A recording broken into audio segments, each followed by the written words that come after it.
حضرت علیہ السلام کی زندگی کا واقعہ۔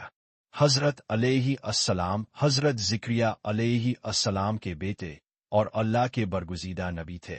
ان کا ذکر قرآن مجید کی کئی صورتوں میں آیا ہے، جیسے العمران، مریم اور انبیاء۔ دیش کی بشارت۔ جب حضرت زکریا علیہ السلام نے اللہ سے دعا کی کہ انہیں نیک اولاد عطا ہو، تو اللہ تعالیٰ نے ان کی دعا قبول کی اور فرشتے کے ذریعے بشارت دی۔ اے زکریا، ہم تمہیں ایک بیٹے کی خوشخبری دیتے ہیں جس کا نام ہوگا، ہم نے اس سے پہلے کسی کا یہ نام نہیں رکھا۔ سورت مریم 7۔ ابتدا زندگی اور صفات۔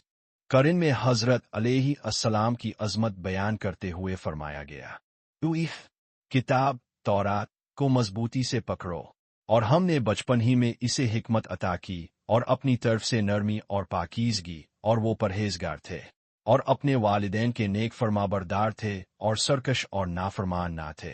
سورہ مریم 12 الی 14۔ حضرت بچپن ہی سے نہایت نیک، سادہ اور پاکیزہ بادشاہ کے ساتھ واقعہ۔ ان کے دور میں ایک ظالم بادشاہ تھا جو اپنے بھائی کی بیوی سے نکاح کرنا چاہتا تھا، جو شریعت میں حرام